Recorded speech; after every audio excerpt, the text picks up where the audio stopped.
अस्सलाम वालेकुम दोस्तों, अपना चैनल पीके यूट्यूब चैनल च खुश आमदीद। दोस्तों अज असीं मौजूद हाँ जी लाहौर। है जी 260 ट्रैक्टर फॉर सेल है, 260 डिलक्स। जिसने तुहानूं पता है ग्रीन स्कीम के जिमींदारों को ट्रैक्टर मिले नहीं, तो कई जिमींदारों ने अपनी जरूरत के मुताबिक किसी को पैसों की लोड़ है तो वो सेल कर रहे हैं, कई तो चला रहे हैं। तो बाकी है 260 जिमें कि तुहानूं पता है रेट के इजाफा हो गया है।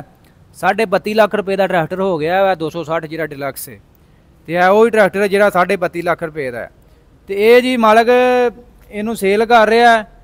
तुहानूं इसकी डिमांड भी दस देने। बाकी तुहानूं मैं थोड़ी जी नज़र मरवा दें। ट्रैक्टर बिल्कुल जीरो ही समझो जी, जीरो ही है कि तुहानूं मैं मीटर चैक ही करा देना जी। आ चैक करो, सिर्फ 7 घंटे चलिया भी, घर खड़न लग्या कि चलिया वै। बाकी है हुण बारिश के दिन ने तो इतने खड़ा हुआ काफ़ी देर तो मालक कहता जी अं सेल करना है।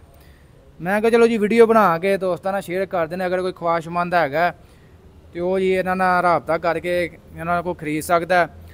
बाकी मजीद जी मैं डिटेल देंदा जावां जी। ये नंबर लगा जी इनू।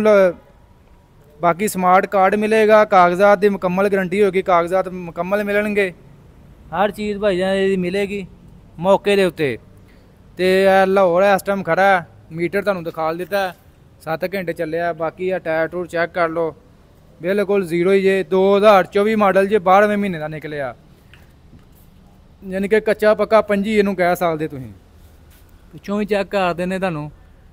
ਇਹ ਜਿਹੜੀ ਬਾਰਿਸ਼ ਬਰੋਜ ਦੇ ਉੱਤੇ ਪਿਆ ਮੀਂਹ ਘਟਾ ਹੈ ਜਿਹੜਾ। ਬਾਕੀ ਇੱਕ ਵਾਰ ਵਾਸ਼ ਹੋਏਗਾ ਤਾਂ ਬਿਲਕੁਲ ਫਰੈਸ਼ ਬ੍ਰਾਂਡ ਨਿਊ ਹੈ। ਇਹ ਹੈ ਜੀ ਟਰੈਕਟਰ ਤੇ ਸਮਾਰਟ ਕਾਰਡ ਕਾਗਜ਼ਾਤ ਹਰ ਚੀਜ਼ ਮਿਲੇਗੀ।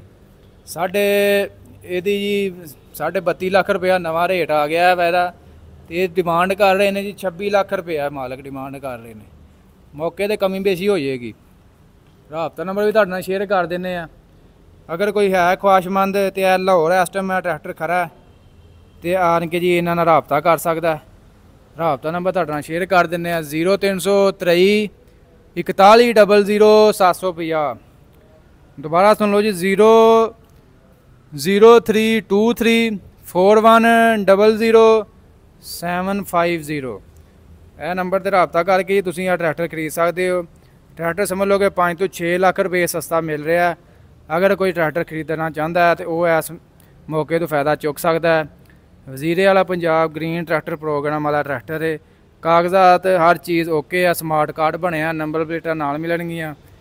तो यह दोस्तों जिन्हें भी लेना मैं नंबर पर रबता करके लाहौर इस टाइम ट्रैक्टर खड़ा है जी।